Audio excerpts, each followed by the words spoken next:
ऐसा क्या हुआ कि भारत के प्रधानमंत्री को अपने देश की नहीं, एक विदेशी टीचर का नाम मन की बात में लेना पड़ा?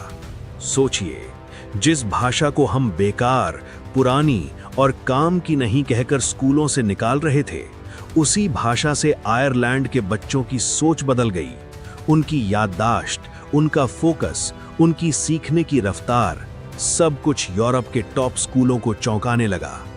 भारत से हजारों किलोमीटर दूर एक यूरोपीय इंसान वो कर रहा था जो हम खुद अपने बच्चों के लिए नहीं कर पाए। ये कोई साधारण टीचर नहीं है, ये वो आदमी है जिसने ऊंचा कॉर्पोरेट पद छोड़ा, लाखों की सैलरी ठुकराई और एक ऐसी भाषा के लिए अपनी जिंदगी बदल दी जिसे आज के भारत में भविष्यहीन कहा जा रहा है। और जब भारत सरकार ने एक विदेशी को पद्मश्री देने का फैसला लिया, तब सवाल सिर्फ सम्मान का नहीं था। सवाल था, क्या हमने अपनी सबसे बड़ी ताकत को खुद ही भूल जाने की गलती कर दी? आखिर क्या है रटगर कोटनहॉर्स्ट का वो सीक्रेट मिशन जो भारत से ज्यादा यूरोप को बदल रहा है? तैयार हो जाइए, ये कहानी आपको गर्व नहीं, पहले शर्म और फिर सोचने पर मजबूर करेगी। और अब देखिए वो दृश्य जिसने साल 2022 में पूरे विश्व के होश उड़ा दिए। जब दिल्ली के राष्ट्रपति भवन के गलियारों में रुतगर कोटनहॉर्स्ट का नाम पुकारा गया, तो वहां मौजूद बड़े बड़े विदेशी डिप्लोमैट्स और भारतीय दिग्गज सन्न रह गए।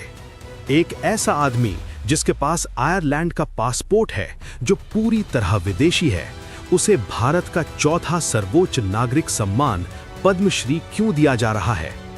जब वो राष्ट्रपति के सामने झुके तो वो सिर्फ एक अवार्ड नहीं ले रहे थे, बल्कि वो पूरी दुनिया को बता रहे थे कि भारत का ज्ञान सीमाओं का मोहताज नहीं है। लेकिन असली सवाल अभी भी वही है, एक विदेशी को इतना बड़ा सम्मान क्यों? क्या ये महज राजनीति थी, या फिर इस इंसान ने आयरलैंड की धरती पर कुछ ऐसा चमत्कार कर दिया था जिसे भारत की सरकार भी सलाम करने पर मजबूर हो गई? अब देखिए इस इंसान का वो कारनामा जिसने आयरलैंड को एक डिजिटल गुरुकुल बना दिया। रुतगर कोटनहॉर्स्ट ने जो किया वो आज का भारत सोच भी नहीं सकता। उन्होंने डबलिन के जॉन स्कॉटिश स्कूल की पूरी नींव ही बदल दी। अनिवार्य संस्कृत। उन्होंने इस स्कूल में संस्कृत को ऑप्शनल नहीं बल्कि मैंडेटरी यानी अनिवार्य बना दिया। यहाँ का हर बच्चा, चाहे वो ईसाई हो या किसी और धर्म का, उसे संस्कृत पढ़नी ही पड़ती है। अद्भुत प्रार्थना। सोचिए, जहां पश्चिमी देशों में बच्चे पॉप म्यूजिक पर झूमते हैं, वहां रुतगर के छात्र सुबह की शुरुआत ओम पूर्णमदः पूर्णमिदं और नमस्ते अस्तु भगवन जैसे मंत्रों से करते हैं। जब ये आयरिश बच्चे एक सुर में प्रार्थना करते हैं तो ऐसा लगता है जैसे डबलिन की हवाओं में साक्षात सरस्वती उतर आई हों। Ayurveda in syllabus. उन्होंने सिर्फ भाषा नहीं पढ़ाई, उन्होंने बच्चों के लिए वेलबींग कोर्स बनाया। वहां के 12 साल के बच्चों को पता है कि उनका शरीर वात, पित्त या कफ में से क्या है। वो अपनी डाइट और अपनी लाइफस्टाइल आयुर्वेद के हिसाब से तय करते हैं।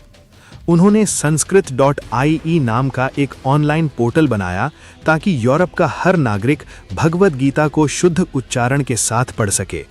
उन्होंने संस्कृत को धर्म नहीं बल्कि विज्ञान बनाकर पेश किया। ये सब शुरू हुआ एक ऐसी खोज से जिसने रटकर की पूरी दुनिया बदल दी। 21 साल की उम्र में रटकर गणित के दीवाने थे, लेकिन उन्हें पश्चिमी गणित में वो पूर्णता नहीं मिल रही थी। तभी उनके हाथ लगी स्वामी भारती कृष्ण तीर्थ की वैदिक मैथमेटिक्स। जब उन्होंने उन सूत्रों को हल करना शुरू किया तो उनके होश उड़ गए। वो जटिल सवाल जिन्हें कंप्यूटर फेल कर देते थे, भारत के प्राचीन सूत्र उन्हें एक लाइन में खत्म कर रहे थे। रटकर चिल्ला पड़े, हाउ इज दिस पॉसिबल? यहीं से शुरू हुई उनकी अद्वैत वेदांत की भूख।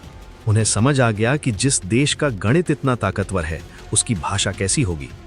उन्होंने अपना सब कुछ दांव पर लगा दिया और शुरू हुई एक ऐसी यात्रा जो उन्हें आयरलैंड के आरामदायक कमरों से उठाकर भारत की तपती धूप में ले आई।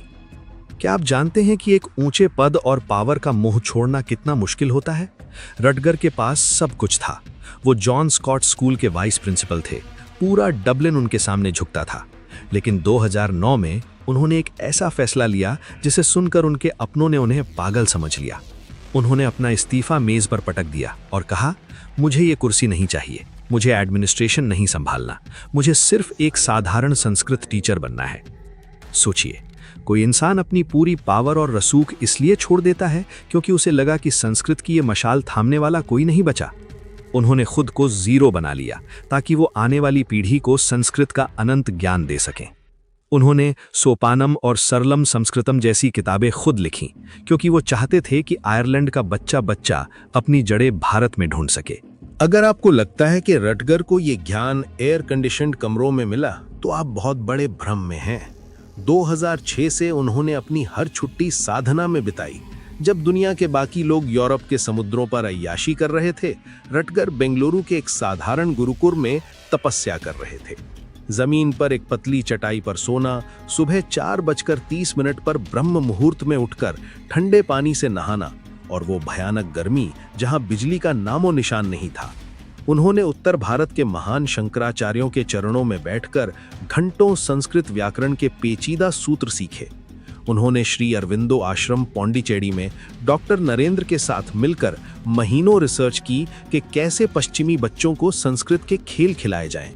उन्होंने भारत की गरीबी को नहीं देखा, उन्होंने भारत के उस सोने को पकड़ा जो हमारे वेदों में दबा पड़ा था। रटगर की सबसे बड़ी ताकत उनकी बेबाकी है। वो आयरलैंड की क्लास में खड़े होकर दुनिया के सामने कहते हैं, English is a random and defective language. अंग्रेजी एक दिशाहीन और दोषपूर्ण भाषा है। वो बच्चों को दिखाते हैं कि कैसे इंग्लिश के नियम हर 200 साल में बदल जाते हैं।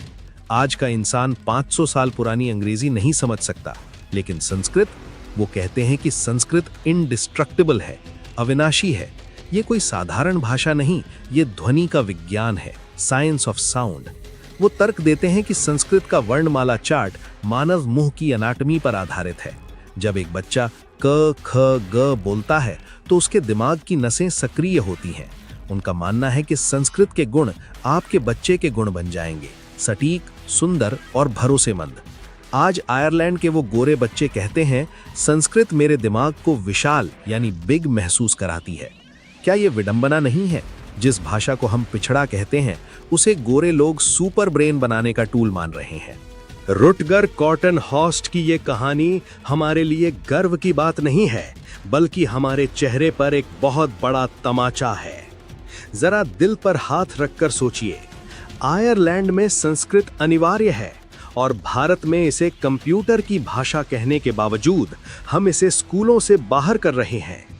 एक आयरिश शख्स अपनी विलासिता छोड़कर गुरुकुल में तपस्या कर रहा है और हम अपने बच्चों को संस्कृत से दूर भागने पर इनाम देते हैं।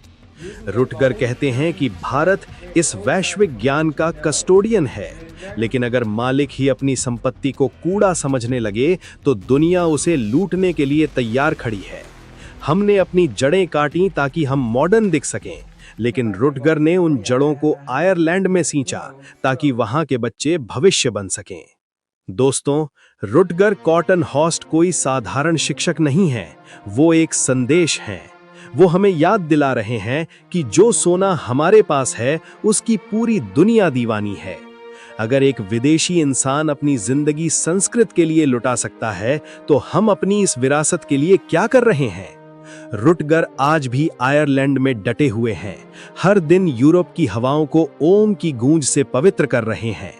अगर आपको आज इस आयरिश ऋषि की कहानी ने झकझोर दिया है, तो इस वीडियो को हर उस भारतीय तक पहुंचाएं जो अपनी संस्कृति पर शर्म करता है।